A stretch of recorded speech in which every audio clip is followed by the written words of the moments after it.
वैसे तो जापान की पहचान एक शांतिप्रिय देश की है, मगर साल 2007 में जापान में एक ऐसी घटना को अंजाम दिया गया था जिसने पूरे जापान के साथ साथ ब्रिटेन को भी हिलाकर रख दिया था। यह घटना जितनी दुखद थी, इस घटना को अंजाम देने वाला अपराधी उतना ही शातिर था। इस अपराधी को पकड़ने के लिए पुलिस ने 60 लाख रुपए के नाम की घोषणा तक कर दी थी। फिर भी अकेले एक अपराधी ने 2 साल तक पूरे जापान की पुलिस प्रशासन की नाक में दम करके रख दिया था। पुलिस को चकमा देने के लिए अपराधी ने जो तरीका अपनाया था, वो किसी की भी कल्पना से बिल्कुल परे था। यह घटना ऐसी है कि सच होते हुए भी बिल्कुल फिल्मी लगती है। तो आखिर क्या है इस घटना की पूरी कहानी? कत्ल किसका हुआ था, कातिल कौन था और कैसे अकेले कातिल ने पुलिस की नाक में दम कर दिया था? सब कुछ जानने के लिए वीडियो के अंत तक बने रहिए।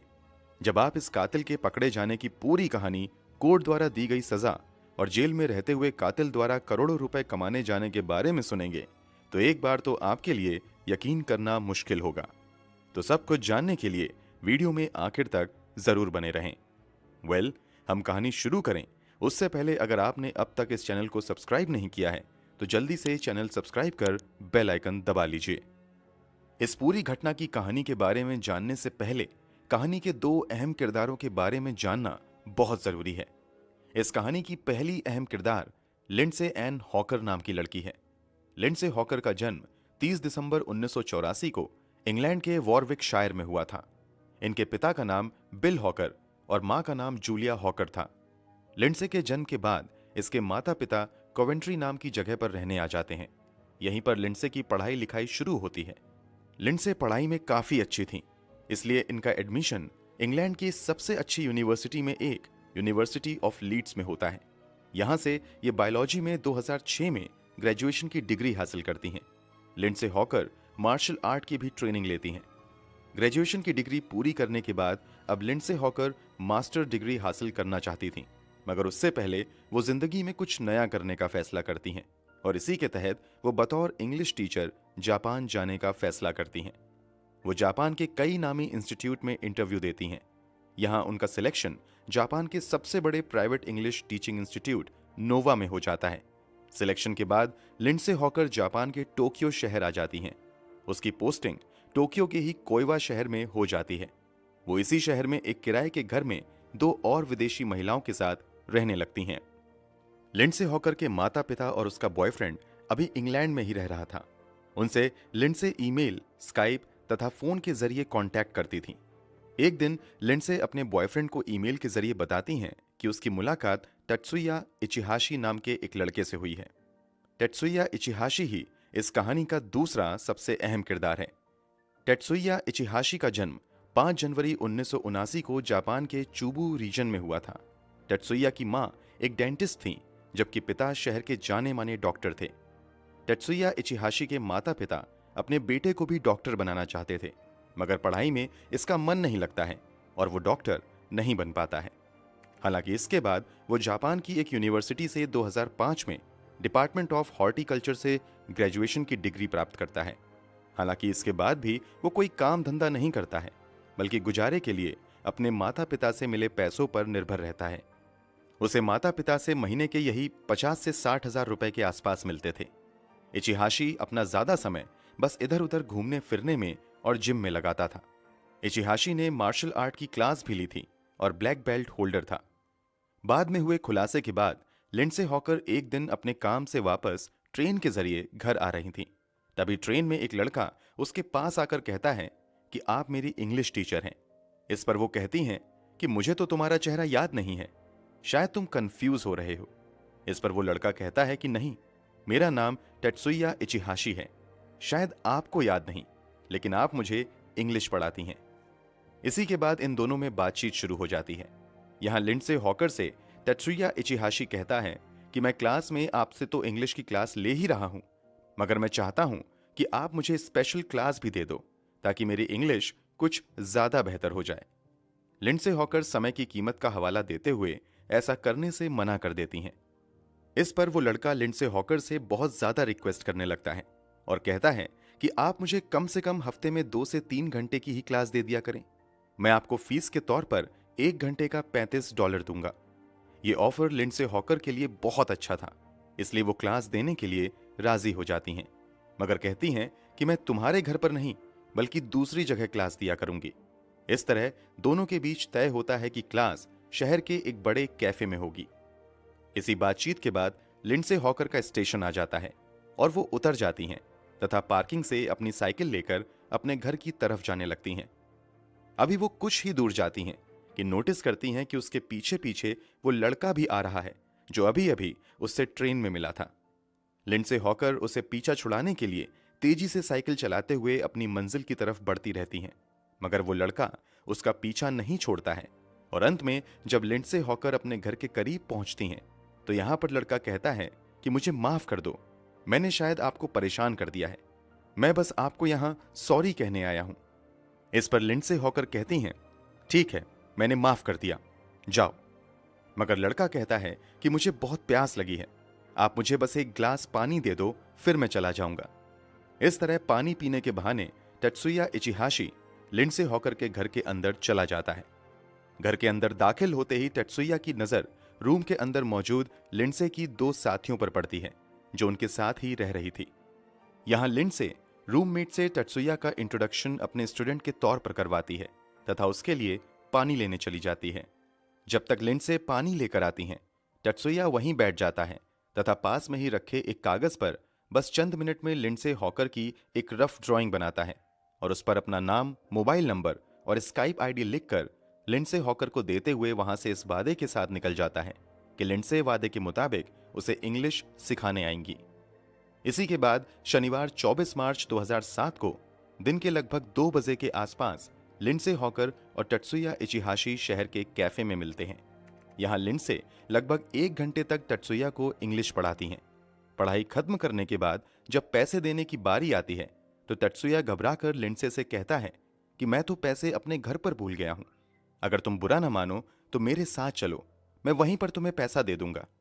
लिंडसे साथ जाने के लिए तैयार हो जाती है। दोनों एक टैक्सी किराए पर लेते हैं और वहां से निकल जाते हैं। थोड़ी देर में ये दोनों फ्लैट पर भी पहुंच जाते हैं। यहां लिंडसे तुरंत तत्सुया इचिहाशी से कहती हैं कि तुम यहां मुझे पैसे लाकर दे दो, मगर किसी तरह तत्सुया लिंडसे को अपने घर के अंदर चलने के लिए मना लेता है। घर के अंदर जाने से पहले लिंडसे टैक्सी ड्राइवर से कहती हैं कि आप यहीं पर इंतजार करो, मैं थोड़ी देर में आ जाऊंगी। इतना कहने के बाद दोनों एक साथ घर के अंदर चले जाते हैं। इधर टैक्सी ड्राइवर घर के बाहर इंतजार करता रहता है। इंतजार करते हुए 7 मिनट बीत जाते हैं, मगर लिंडसे हॉकर वापस नहीं आती हैं। तब टैक्सी ड्राइवर बिना किसी को कुछ बताए वहां से निकल जाता है। अब तक शाम हो चुकी थी। लिंडसे हॉकर की रूममेट्स इंतजार कर रही थीं कि वो अब लौटेगी तो तब लौटेगी, मगर काफी देर हो जाती है। लिंडसे हॉकर नहीं लौटती हैं। लिंडसे हॉकर की दोस्त उससे कांटेक्ट करने की कोशिश करती हैं, मगर नाकाम रहते हैं। इसी के बाद ये दोनों लिंडसे हॉकर के गायब होने की खबर लोकल पुलिस को भी देती हैं। हालांकि पुलिस तब कोई एफआईआर दर्ज नहीं करती है, बल्कि लिंडसे हॉकर के लौटने का इंतजार करने लगती है। इधर लिंडसे हॉकर ना तो 25 मार्च को और ना ही 26 मार्च को क्लास लेने के लिए जाती हैं। तब इंस्टीट्यूट द्वारा इंग्लैंड में रह रहे लिंडसे के माता पिता को इस बात की जानकारी दी जाती है कि आपकी बेटी 2 दिन से पढ़ाने नहीं आ रही है, उससे कोई कांटेक्ट भी नहीं हो पा रहा है। इधर 2 दिन के बाद लिंडसे हॉकर की रूममेट्स की शिकायत पर पुलिस मिसिंग रिपोर्ट दर्ज करती है। पुलिस अधिकारी जांच पड़ताल की शुरुआत उसी कमरे से करते हैं जहां लिंडसे हॉकर रह रही थीं। यहां पहले लिंडसे के दोनों रूममेट से पूछताछ होती है। इस पूछताछ में पुलिस को बहुत कुछ हाथ नहीं लगता है। हालांकि जब कमरे की तलाशी ली जाती है तो पुलिस को उसके कमरे से वही ड्राइंग मिलती है जो पिछले दिनों तत्सुया इचिहाशी ने लिंडसे को बना कर दिया था। पुलिस इस ड्राइंग के बारे में लिंडसे के रूममेट से पूछती है तो वो पुलिस वालों को बताती हैं कि लिंडसे हॉकर का एक स्टूडेंट कुछ दिनों पहले ही उससे मिलने आया था, उसी ने ये ड्राइंग उसे दी थी। चूंकि उस ड्राइंग पर तत्सुया इचिहाशी ने अपना मोबाइल नंबर, ईमेल एड्रेस और स्काइप आईडी भी लिख दिया था, इसलिए पुलिस तुरंत तत्सुया इचिहाशी की कुंडली निकालकर उसकी तलाश में लग जाती है। इधर एक सीसीटीवी फुटेज भी पुलिस के हाथ लगती है जिसमें तत्सुया और लिंडसे आखिरी बार साथ दिख रहे थे।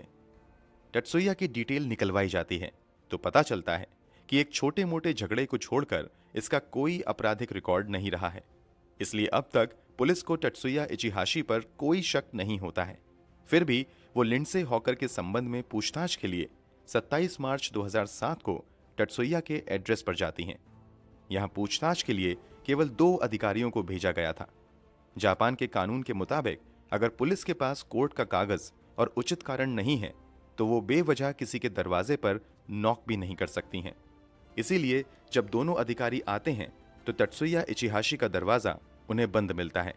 घर की सभी लाइट्स भी ऑफ थीं। पुलिस वाले दरवाजे पर नॉक नहीं करते हैं, बल्कि आसपास के पड़ोसियों से इचिहाशी के बारे में पूछताछ शुरू करते हैं। इसी दौरान एक पड़ोसी बताता है कि कल इसके घर से बहुत ज्यादा आवाज आ रही थी। ऐसा लग रहा था कि किसी चीज को तोड़ा जा रहा हो। इसके बाद पुलिस वाले बाहर से ही तत्सुया इचिहाशी के घर का मुआयना करते हैं तो पता चलता है कि घर की सारी लाइट ऑफ हैं। मगर जब पुलिस वाले उसके दरवाजे के करीब आते हैं तो उन्हें भी घर के अंदर से कुछ खटपट की आवाज में सुनाई देती है। घर की स्थिति और बाहर के माहौल को देखकर पुलिस वालों को अंदाजा हो जाता है कि यहां जरूर कुछ गड़बड़ है। इसलिए वो दोनों अधिकारी तुरंत आला अधिकारियों को फोन करते हुए और बैकअप भेजने के लिए कहते हैं। इसी के बाद लगभग शाम के 7 बजे तक 7 और पुलिस अधिकारी वहां पहुंच जाते हैं। अब ये 9 पुलिस अधिकारी अलग अलग फ्लोर पर अपनी पोजीशन ले लेते हैं और इंतजार करते हैं कि तत्सुया इचिहाशी बाहर निकलेगा तो उससे पूछताछ होगी। पुलिस वाले को इंतजार करते हुए 2 घंटे बीत जाते हैं, मगर तत्सुया इचिहाशी बाहर नहीं निकलता है। पुलिस वाले फिर भी वहीं डटे रहते हैं और इचिहाशी का इंतजार करते रहते हैं। तभी पुलिस की नजर से बचकर वो अपने घर का दरवाजा काफी तेजी से खोलता है और पीठ पर एक छोटा सा बैग लेकर वहां से भागने की कोशिश करता है। उसके दरवाजे के पास मौजूद पुलिस वाला उसे रोकने की कोशिश करता है, मगर वो सभी को चकमा देते हुए वहां से भागने लगता है। कुछ अधिकारी निचली फ्लोर पर भी तैनात किए गए थे, मगर ऊपर मौजूद पुलिस वाला नीचे के पुलिस अधिकारियों को तत्सुया इचिहाशी के भागने की जानकारी नहीं दे पाता है, क्योंकि उस समय इन पुलिस अधिकारियों के पास वॉकी टॉकी या कम्युनिकेशन रेडियो नहीं होता है। इस तरह सभी को चकमा देते हुए तत्सुया इचिहाशी वहां से फरार हो जाता है। इचिहाशी के भाग जाने के बाद पुलिस की एक टीम तुरंत घर के अंदर जाती है। घर के अंदर की हालत बहुत ही ज्यादा खराब थी। सामान इधर उधर बिखरा पड़ा हुआ था, जबकि बाथरूम से बाथटब गायब था। ऐसा लग रहा था कि उसे आजकल में ही तोड़कर वहां से निकाला गया है। जब पुलिस वाले घर की तलाशी लेते हुए बालकनी तक पहुंचते हैं तो उन्हें बालकनी में बाथटब दिखाई देता है। वो बाथटब बालू और धूल मिट्टी से भरा हुआ था। जब पुलिस वाले उस बालू और मिट्टी से भरे बाथटब की तलाशी लेते हैं तो सभी के सभी सहम जाते हैं। बाथटब में लिंडसे हॉकर की लाश पड़ी हुई थी। लिंडसे के शरीर पर बहुत ही गहरे जख्म के निशान थे। उसके सर के बालों को पूरी तरीके से शेव कर दिया गया था। शरीर पर कोई कपड़ा नहीं था।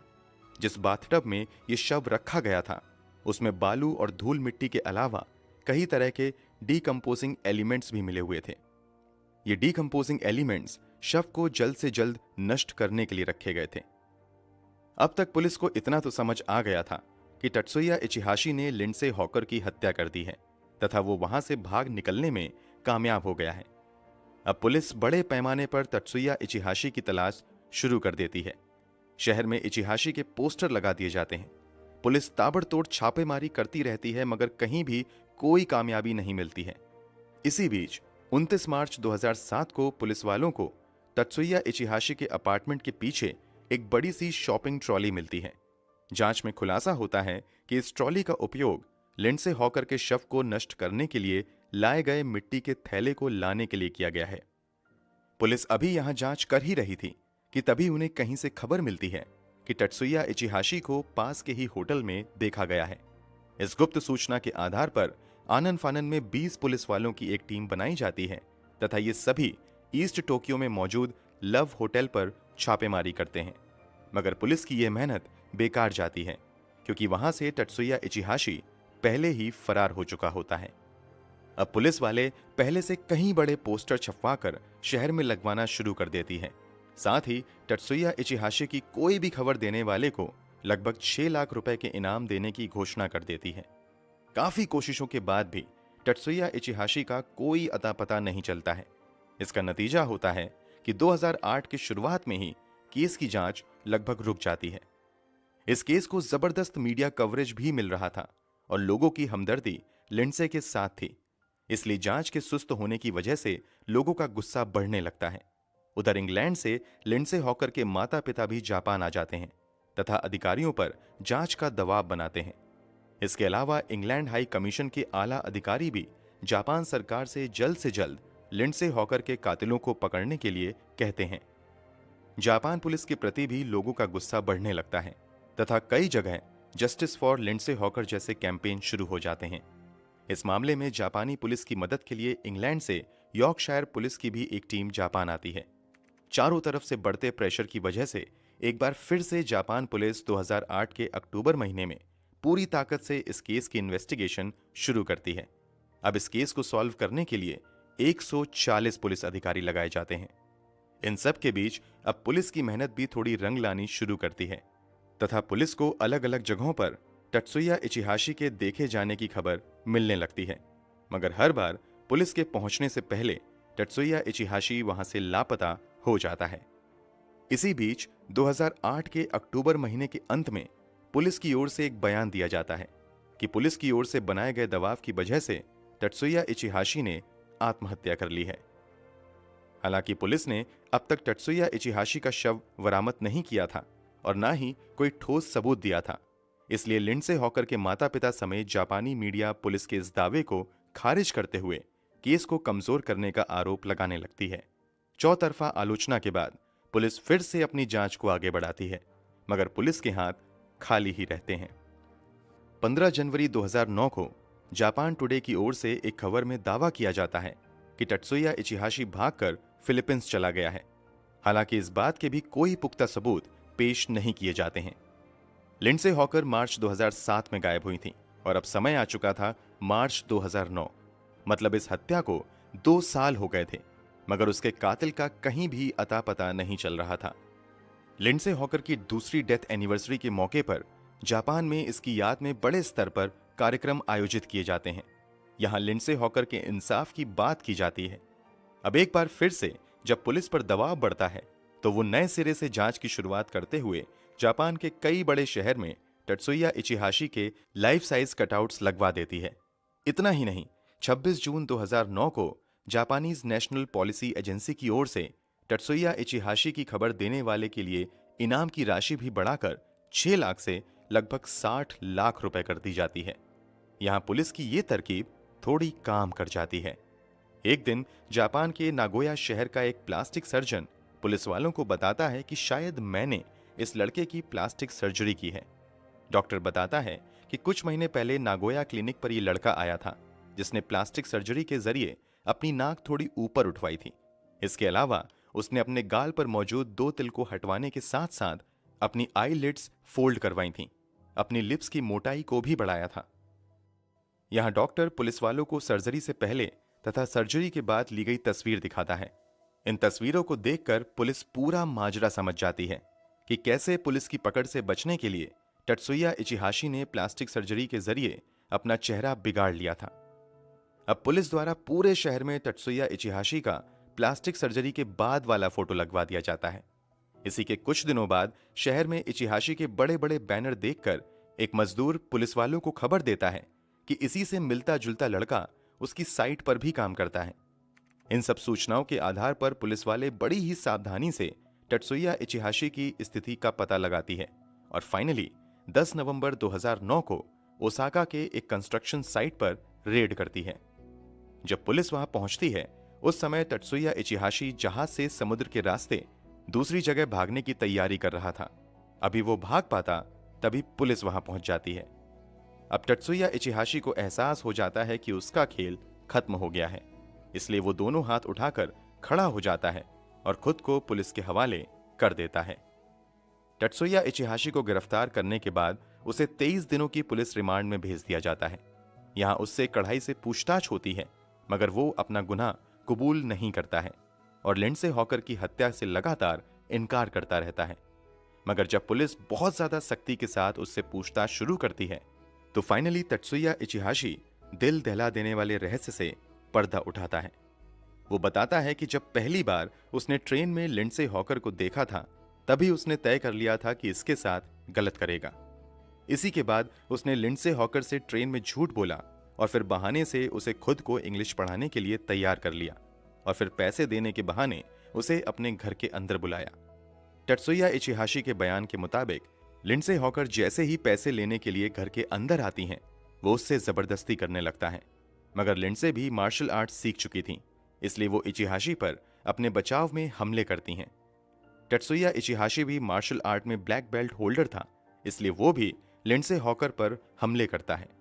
दोनों के बीच कुछ देर तक ये लड़ाई चलती है, मगर टत्सुया एक बार सीधे लिंडसे की गर्दन पर करता है, जिससे उसकी गर्दन की हड्डी टूट जाती है और वो नीचे गिर जाती हैं। इसी के बाद बड़ी बेरहमी से वो लिंडसे हॉकर के साथ बलात्कार करता है। इसी दौरान गला दबाकर उसकी हत्या भी कर देता है। हत्या करने के बाद वो शव को बाथरूम में छुपा देता है।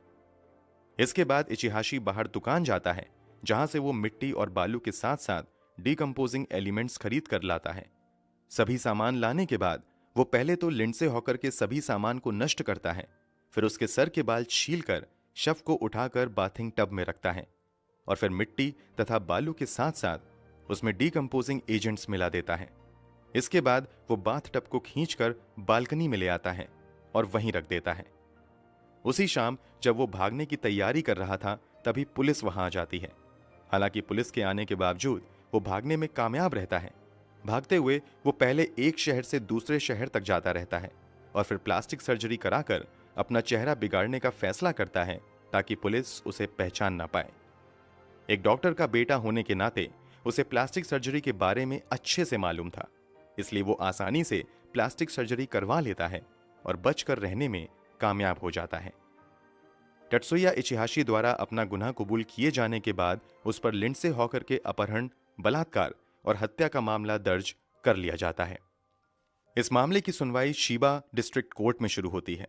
यहां टत्सुया इचिहाशी के वकील की ओर से दलील दी जाती है कि टत्सुया इचिहाशी ने लिंडसे हॉकर की जानबूझकर जान नहीं ली है, बल्कि गलती से उसकी जान चली गई।